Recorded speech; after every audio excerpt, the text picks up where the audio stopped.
Abra sua Bíblia, então, em Efésios, capítulo 5, para lermos a palavra do Senhor.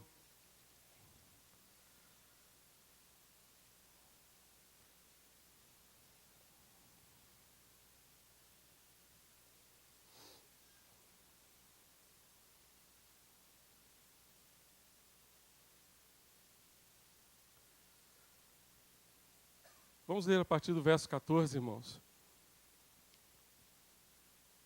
Efésios 5, verso 14, diz: Por isso é que foi dito, desperta, ó tu que dormes, levanta-te dentre os mortos e Cristo resplandecerá sobre ti. Tenham cuidado com a maneira como vocês vivem. Não sejam como os insensatos, os tolos, mas como os sábios, que aproveitam bem cada oportunidade, justamente porque os dias são maus. Portanto, não sejam insensatos, mas procurem compreender qual é a vontade do Senhor. Não se embriaguem com vinho, que leva à libertinagem, mas deixem-se encher pelo Espírito de Deus. Agora vá comigo a Tiago.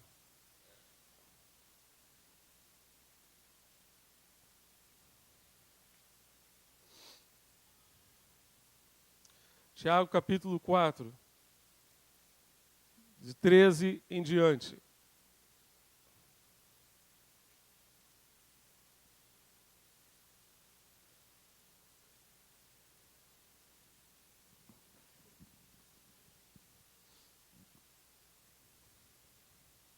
Ouçam agora vocês que dizem, hoje ou amanhã iremos para esta ou aquela cidade, passaremos um ano ali, faremos negócios e ganharemos dinheiro.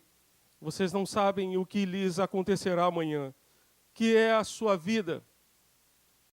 Vocês são como a neblina que aparece por um pouco de tempo e depois se dissipa. Ao invés disso, deveriam dizer, se o Senhor quiser, viveremos e faremos isso ou aquilo. Agora, porém, vocês se vangloriam das suas pretensões. Toda vanglória como essa é maligna. Pensem nisso, pois quem sabe que deve fazer o bem e não faz, comete pecado. Amém? Gente, nessa série que estamos compartilhando com vocês sobre desafios da vida, sobre problemas da vida, um deles, e que eu gostaria de compartilhar agora de manhã, tem um nome que a gente não usa muito, que é um nome um pouquinho, até meio chato de falar, que é a procrastinação. Procrastinação. Hoje à noite vamos falar sobre o fracasso, tá? Eu quero convidar você para estar com a gente hoje à noite, para conversarmos um pouquinho sobre o fracasso, como lidar com o fracasso quando enfrentamos o fracasso na nossa vida.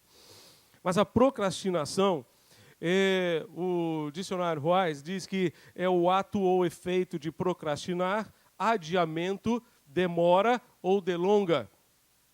Seria a arte de postergar, a arte de deixar para depois. Você sabe que precisa fazer algo hoje, mas você diz, não, amanhã eu faço. Você sabe que precisa tomar uma decisão hoje, mas você deixa para depois. Você deixa para depois. E aí a sua vida vai passando diante dos seus olhos, os seus dias vão passando, e quando você olha para trás, cai a ficha, cai o crédito de quanto tempo você perdeu. Uma boa parte da sua vida, de repente, foi jogada no lixo, foi desperdiçada, porque você procrastinou, você adiou, você deixou para depois. Não está aqui no meu esboço, mas uma frase que eu já compartilhei com vocês em outras ocasiões. É aquela frase do Avery Willis que diz que adiar a obediência também é desobediência. Adiar a obediência também é desobediência. Nós poderemos até obedecer, mas não obedeceremos no tempo de Deus, no momento que Deus reservou para a gente, no momento em que Deus nos mandou obedecer. E hoje, queridos, quando nós assistimos essa peça, os radicais fizeram essa peça ontem lá, no culto em que preguei pela manhã, e eu pedi a eles, dá para vocês repetirem amanhã lá na igreja, e eles prontamente atenderam ao meu pedido.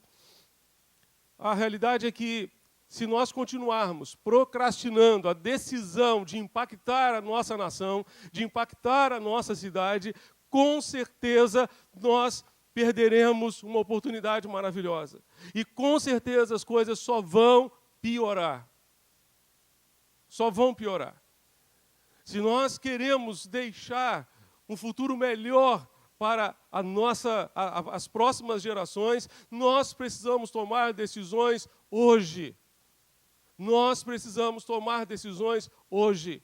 Não podemos mais adiar, não podemos mais empurrar com a barriga as decisões que nós precisamos tomar hoje.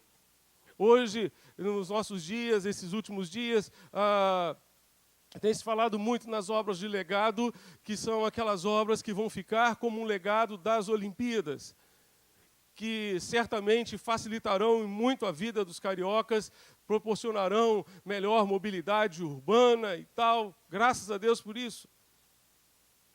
Mas o que dizer do legado espiritual, social, que de fato está acontecendo? Como serão os próximos dias? Como serão os próximos anos, se esta realidade que nós vivemos não for mudada? Se nós não tomarmos decisões hoje, nada mudará. Nós continuaremos deitados em berço esplêndido.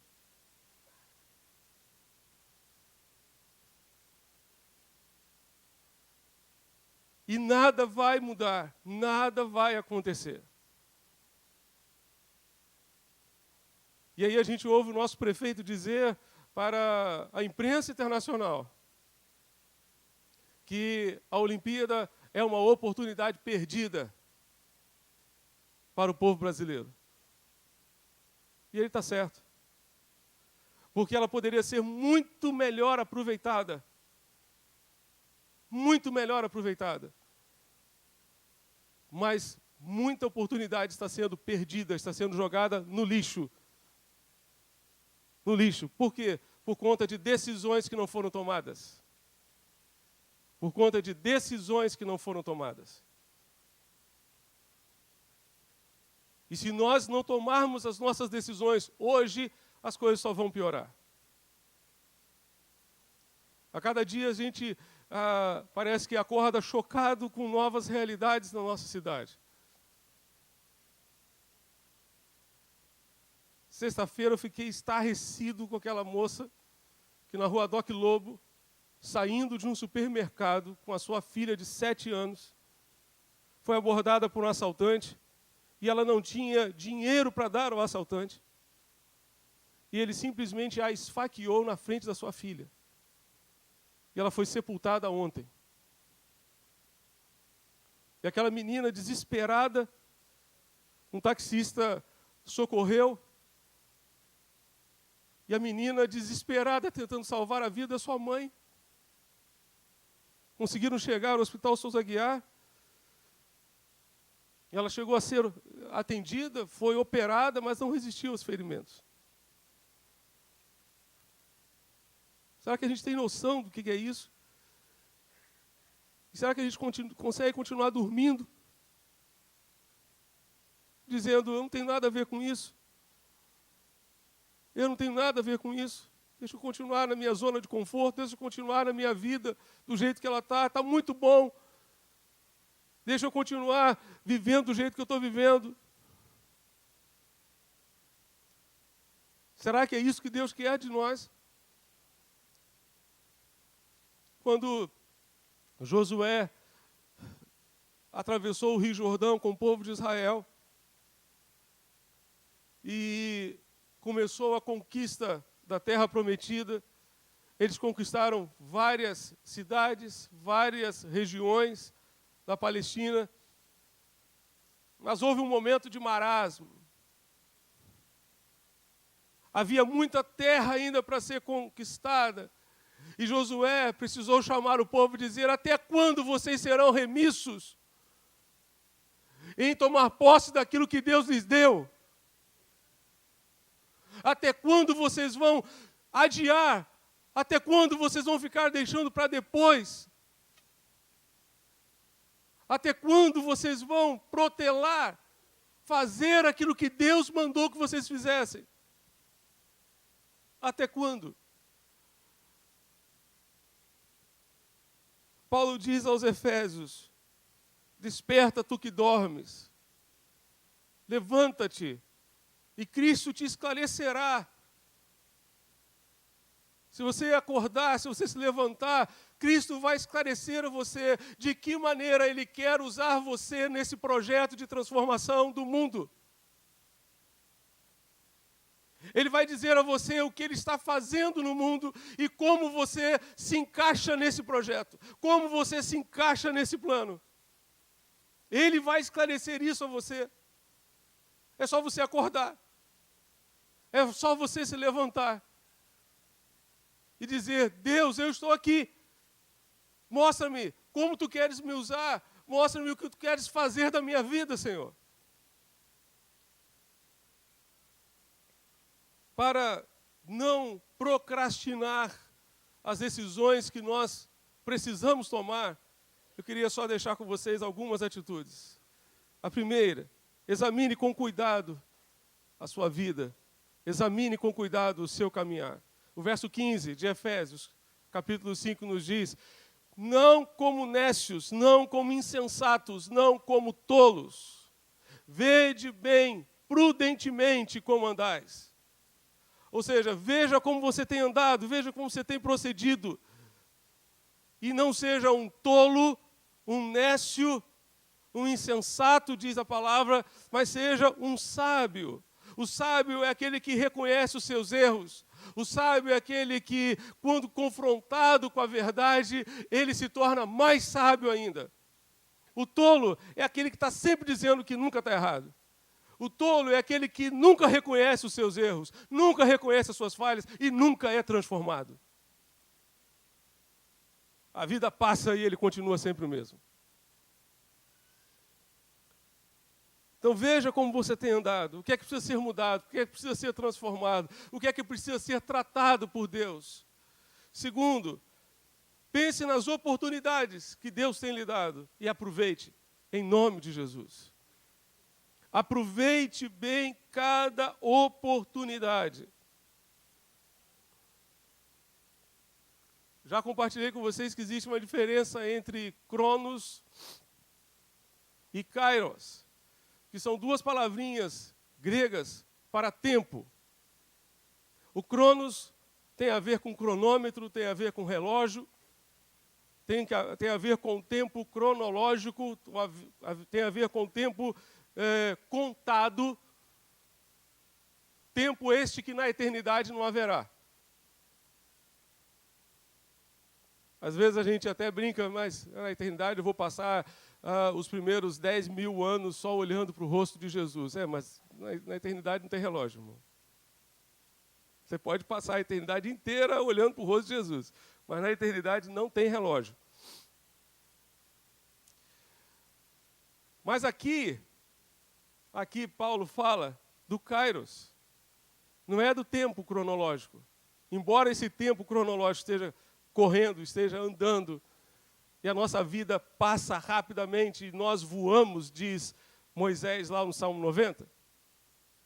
Embora nós tenhamos consciência disso, nós precisamos entender que esse tempo aqui, o Kairos, é a oportunidade.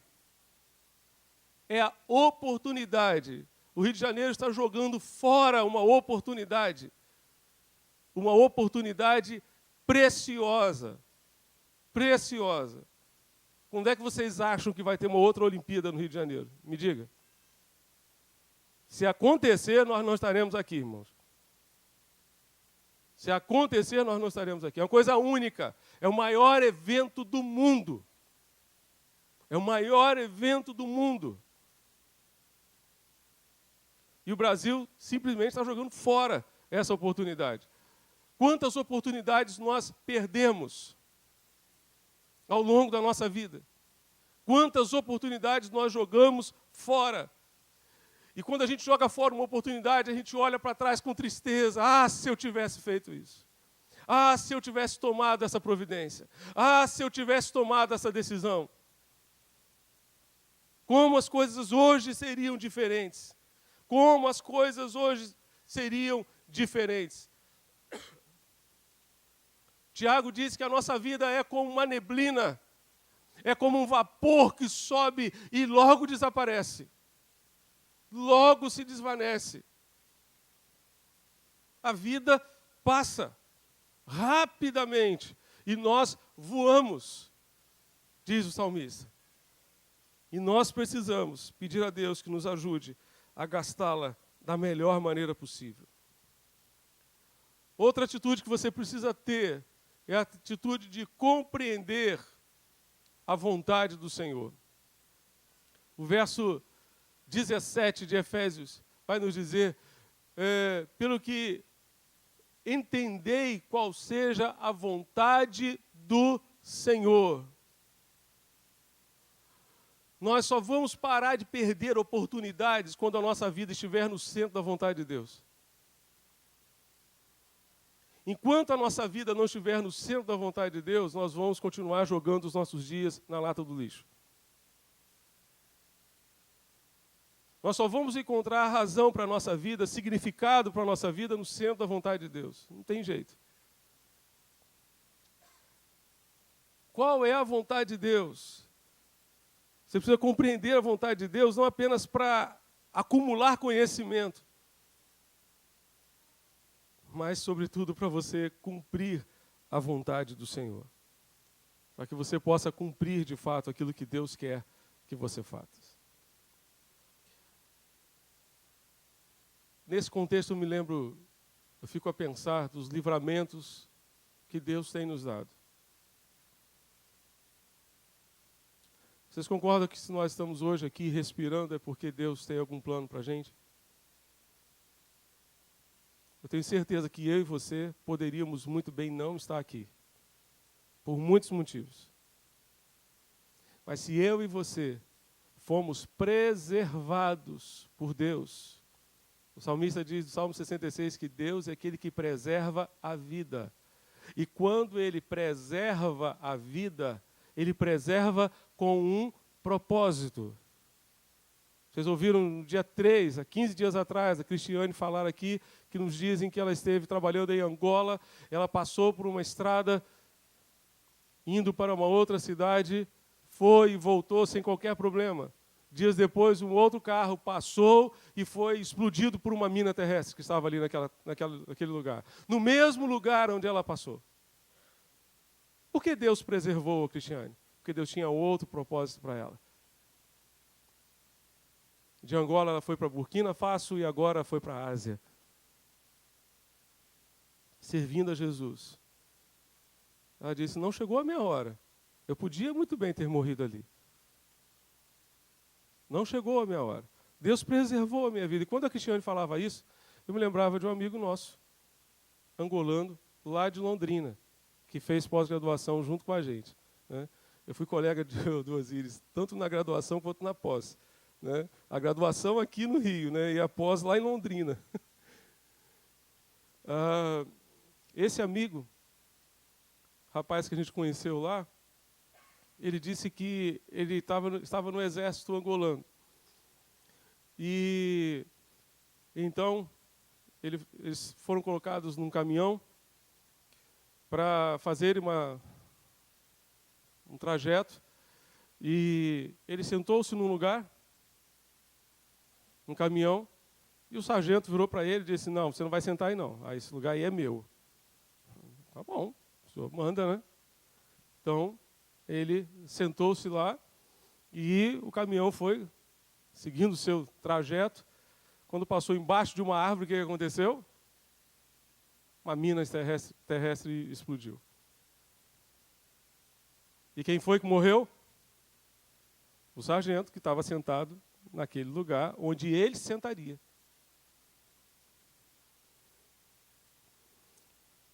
E ele contou isso para falar com a gente, por que ele tinha os dentes todos trincados. É que nessa explosão, o pé dele virou. Ficou para trás. Soltinho. E os amigos dele colocaram o pé no lugar, ali, sem anestesia e sem nada. Deram um pedaço de madeira para ele, falou, bota na sua boca e vai aguentar essa dor aí. E ele estava mostrando realmente para a gente os dentes deles marcados por essa situação que ele viveu. Até hoje ainda tem algumas sequelinhas lá na sua perninha, né? Por conta disso. De Angola veio para o Brasil, já escreveu livros em português. Né? Oi? Santareno Miranda, obrigado pela lembrança. Já escreveu livros, tem sido instrumento de Deus por onde passa. Por que ele não ficou naquele lugar que o sargento pediu a ele para dar para ele? Porque Deus tinha um propósito na vida dele. E Deus tem um propósito na sua vida, na minha vida. Quantos livramentos Deus nos deu. O fato de estarmos aqui hoje respirando é porque Deus ainda quer usar a gente. Deus quer usar essa igreja. Deus quer usar a minha vida e a sua vida, meu irmão, para sermos instrumentos. Então, pare de procrastinar, pare de adiar a utilização do dom que Deus lhe deu, o cumprimento do ministério que o Senhor lhe confiou. Nós, como pastores, estamos aqui para ajudar você no seu ministério. Você tem um ministério. Todo crente tem pelo menos um dom. E porque tem um dom, tem um ministério a cumprir. Agora, se você decide deliberadamente enterrar esse dom, meu irmão, me desculpe, mas você vai ter que se entender com o Cordeiro no dia que ele chegar. E eu não quero estar na sua pele no dia que você tiver que olhar no rosto do Cordeiro. Eu quero estar na minha pele. Você tem que estar na sua pele. Mas esse dia vai ser um dia difícil. Porque Jesus contou a parábola dos talentos. O que recebeu 5 transformou aqueles 5 em outros 5. O que recebeu 2 transformou os 2 em outros 2. O que recebeu 1 enterrou o talento. E voltou e devolveu o talento para o Senhor. Está aqui o teu talento. Mas por que você fez isso? Eu fiquei com medo do Senhor. Achei que o Senhor era um homem severo e tal. Então resolvi. Está aqui o seu talento. Guardar o seu talento. Você está enterrando o seu talento, literalmente. Deus quer usar a sua vida. Pare de procrastinar, pare de adiar, de postergar as decisões que você precisa tomar hoje na presença de Deus. Feche seus olhos, fale com o Senhor e tome as suas decisões agora, em nome de Jesus.